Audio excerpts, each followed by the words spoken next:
Giulio Andreotti, un auténtico superviviente de la política italiano que hoy fallecía. Una larguísima trayectoria política que nos va a contar ya Marina Chiavegato. Adelante, Marina. Pues Fernanda, 94 años y era también el símbolo del poder de democracia cristiana allí en Italia. Giulio Andreotti llevaba en el Parlamento desde 1948 y desde entonces siempre había estado de una manera o de otra en la política. Tiene el récord de cargos públicos. Ahora coge todo, es un boli que vas a tener que empezar a sumar, porque fue 7 veces primer ministro, 8 veces ministro de Defensa, 5 veces ministro de Exterior, 3 veces ocupó el cargo de Administraciones Públicas y 2 veces la cartera de Finanzas, pero también 2 veces la cartera de Industria y una vez fue ministro de Economía, de Interior, de Cultura y también de Políticas Comunitarias. Pero si creías que había terminado ahí, no, porque desde hace algunos años era senador vitalicio y su currículum sigue sumando. Ha convivido con 7 papas, con la monarquía, con el fascismo, con la Primera, pero también con la Segunda República. También ha sobrevivido a 2 juicios, uno por su supuesta colaboración con la Cosa Nostra, es decir, la mafia siciliana, y otro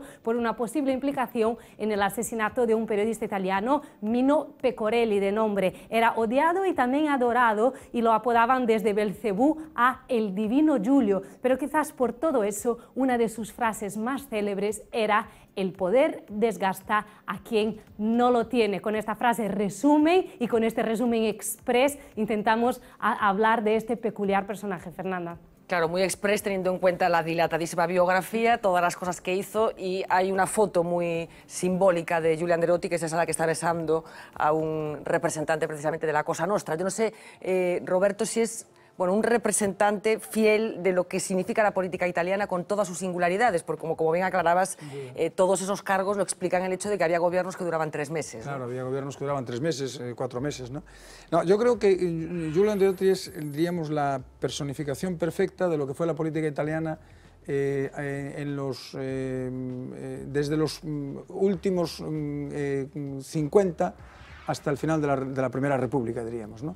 Es decir, Giulio Andreotti era un individuo que se movía como pez en el agua en su partido, como pez en el agua en una política muy complicada, una política muy... aquello que él decía manca finezza, ¿no? Sí, efectivamente. Es una política de pactos. Hay que tener en cuenta que la política italiana era una política con muchos partidos, con un sistema electoral muy proporcional, con muchos partidos, con corrientes internas dentro de los partidos. El Partido de la Democracia Cristiana no era un partido, en realidad eran varios partidos, ¿no?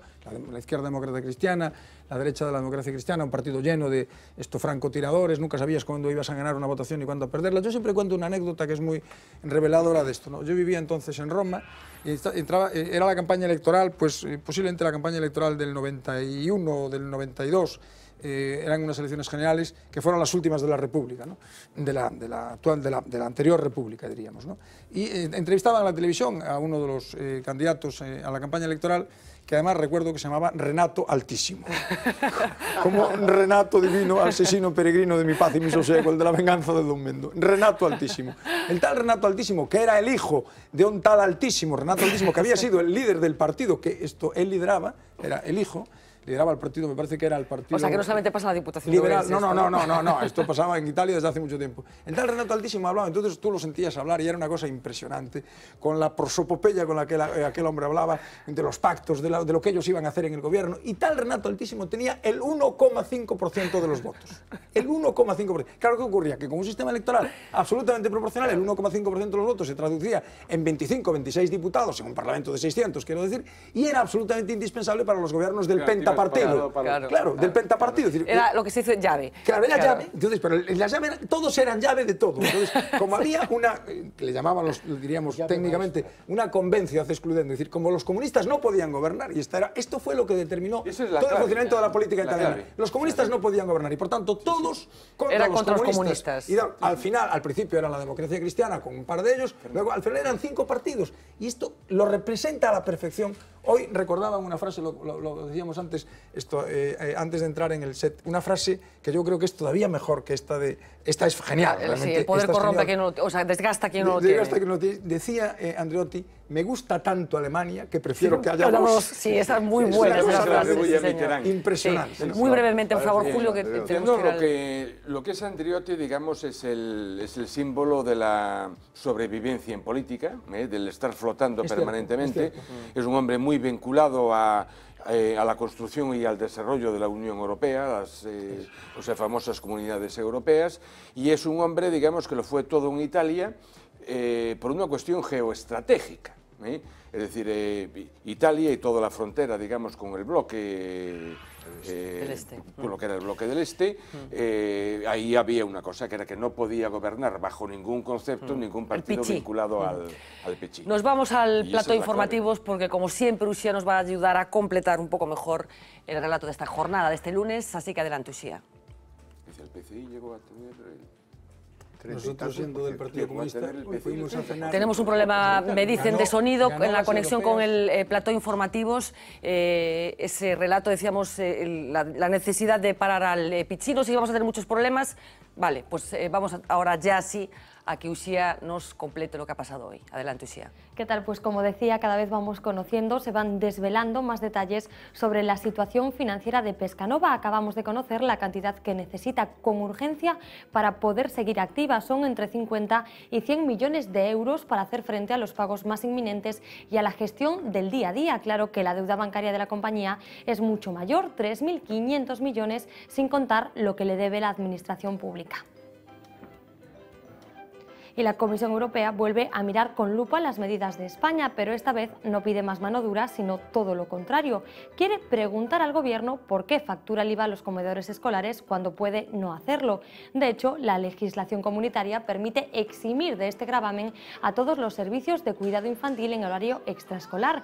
Sin embargo, en nuestro país, Hacienda estableció un 21% de IVA en los servicios a mayores de 6 años y un 10% a los más pequeños. Nos vamos a Suiza, que ya no será el refugio perfecto de Bárcenas. El país helvético también ha abierto una investigación al extesorero popular. La Fiscalía de Ginebra indagará los extraños trasvases de dinero de Luis Bárcenas, que confesó haber llegado a tener 38 millones de euros en la capital suiza. Si confirman que hubo blanqueo de capitales o pago de sobornos, confiscarán las cuentas del exdirigente del PP. Y la policía alemana ha detenido hoy a un antiguo guardia del campo de concentración de Auschwitz. Tiene 93 años y está acusado de crímenes de guerra, de haber participado en los asesinatos de cientos de personas entre los años 1941 y 1945. Él asegura que solo trabajaba como cocinero, pero lo cierto es que estaba incluido en la lista de los fugitivos nazis más buscados.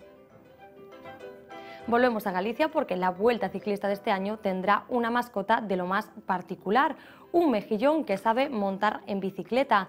No se trata de una extravagancia de su autor, el gallego Pepe Carreira, sino de un homenaje al lugar de comienzo de la carrera. Los participantes saldrán desde una batea en el puerto de Vilanova de Arousa. Será la primera vez que la competición se inicia en la provincia de Pontevedra.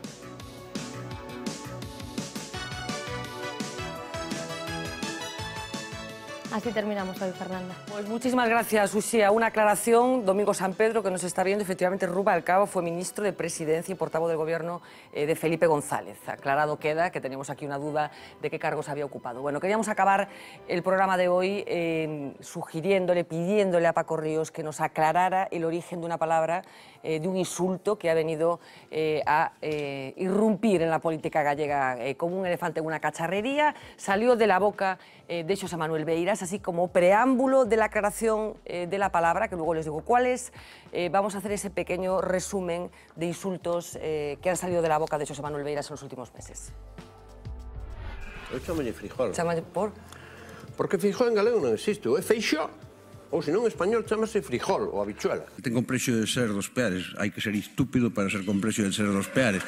É unha maravilla. A prova acaba de dar a vostede co recital de desvergoña absoluta, de soberbia. Feijóo está matando máis xente que ningún grupo terrorista na historia do Estado español nos últimos anos. O que pasa é que non se ven. Eu que son vello, e por 40 anos primeiro na miña vida o fascismo, vía a faciana do fascismo outra vez nesta cámara. Esa dereita de carcamales ignorantes, férridos, duros, imbéciles, escuros. Esa dereita retrógrada, esa dereita estúpida, necia. Eses que eu chamo os nazinecios. Vostede é a indecencia feita persona. Vostede desprecia a moral, desprecia a ética. É a insolvencia intelectual. É un cretino. Un presidente que fai iso é un delincuente. É prevaricación. É defraudar os cidadáns. Tiña que haber unha lei que ao político que defrauda os cidadáns o metese no trullo directamente. Bueno, este relato, faltan dos de los últimos, narcopresidente y mamarracho, que como saben ha triunfado porque en los últimos días lo hemos oído de boca de otros políticos. Así que necesitábamos saber más de la palabra mamarracho, por si acaso ha venido para quedarse. Así que como siempre, Paco Ríos va a iluminarnos sobre este vocablo tan sonoro, mamarracho.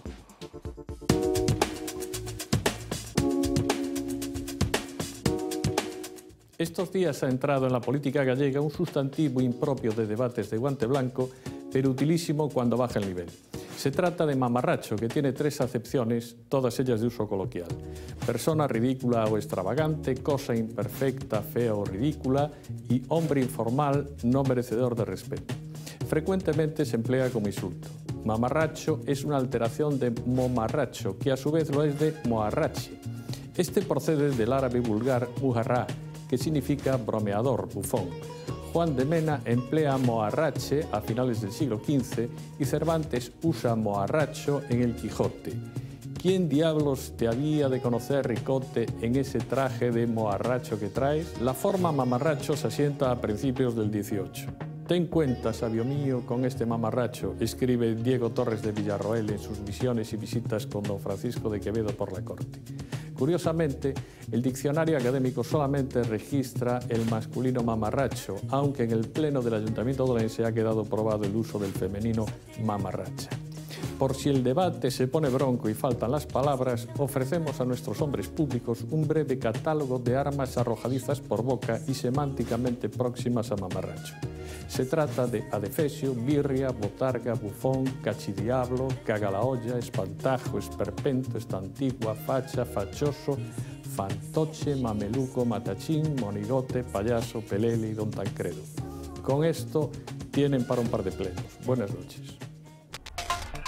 Para un par de plenos, con todos estos insultos que nos propone sofisticadísimo. Yo no sé si me llaman don Tancredo, no sé muy bien si voy...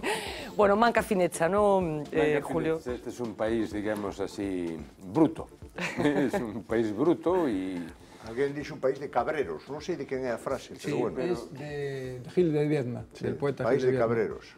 Bueno, superada la anécdota, yo no sé qué os parece que el debate político esté transitando por estos derroteros, Carlos. A mí pareceme, a linguaxe de Xosé Manuel Beiras parece unha linguaxe propia dunha persoa totalitaria.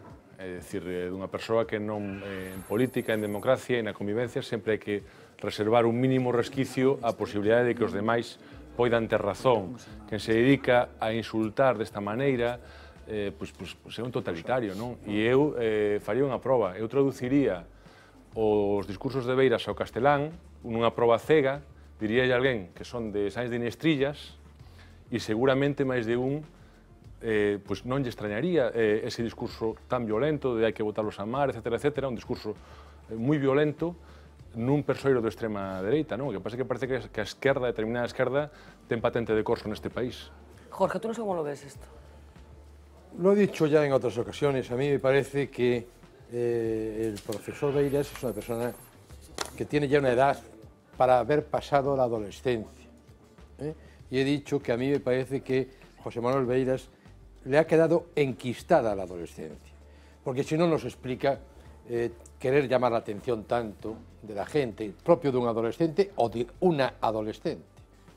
Y en ese sentido, yo la verdad es que dije la palabra el otro día intolerable, yo lo considero intolerable e impropio de él. O sea, yo creo que él cuando se ve, hombre, le da la gracia y lo monta bien, pero esto la gente normal no lo tolera.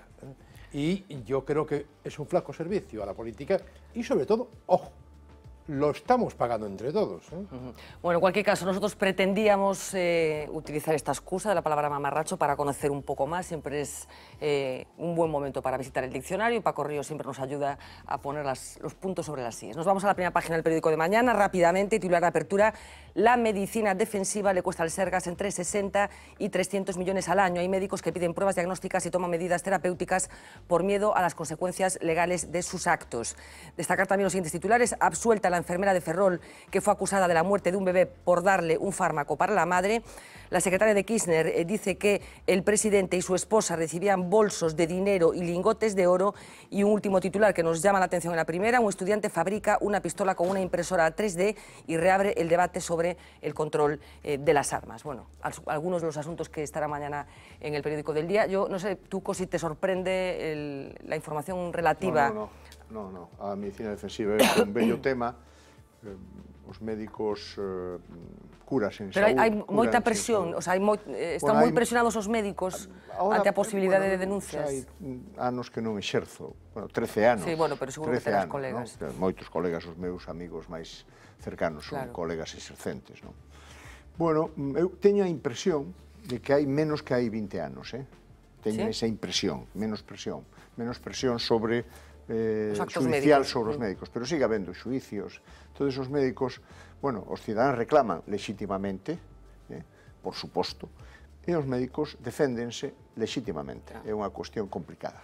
Bueno, había que decidir se é moito diñeiro, que mellor non é tanto diñeiro. Moito, de todas maneiras, a horquilla é moi amplia. Sí, entre 60 e 300. 60 e 300 é moi importante. É que é pouco riguroso eso, no sentido de que é moi difícil de calcular.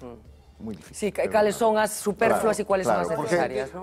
O límite entre pedir ou non pedir un escáner, se me permitides, un médico pode tomar a decisión, un paciente consulta porque lle doe a cabeza, un médico pode arriscarse e dicir, bueno, non é nada, é unha cefalea corrente, doulle un analxésico, un ibuprofeno, unha aspirina e punto. Ou pode decir, vou descartar un tumor cerebral, ainda que sea altamente improbable, pero non vai a ser o demo que ten un tumor cerebral, eu non lle diagnostico e me pide unha indemnización terrible, entón pido-lle un escáner. Un escáner vale, falo en pesetas, xa non me acordo cantos son de euros, 50.000 pesetas valía un escáner, facer un escáner, non? E, sin embargo, unha aspirina vale 50 céntimos de peseta. Entón, bueno, a diferencia é tremenda, pero o médico é o único responsable, ninguén pode ser responsable nada máis que o médico. A única maneira de protexer eso é mediante a protocolización de especialistas, un se pode amparar nun protocolo. E hai outra maneira, además, adicional, e os seguros dos médicos son moi grandes. Establecer unha cobertura pública. Bueno, me quedo con el dato de lo que cuesta un escáner para que sigamos poniendo en valor la sanidad pública que tenemos y lo que cuesta determinados actos médicos, 50.000 pesetas, decías, un escáner. Un trasplante de riñón, 3 millones de pesetas. Efectivamente. Señores, nos tenemos que marchar. En Alemania, en Holanda, etcétera, hay protocolos que impiden al médico hacer ese tipo de cosas. Aquí tamén, Aquí tamén os hai, En fin, todo un asunto. Claro, non sei se o mellor, pero un dos Carlos, millores. Jorge, Julio, Roberto, Tuco, muchísimas gracias de verdad a los 5 por acompañarnos esta noche. Regresamos mañana a partir de las 10 menos 20 en directo. Sean felices.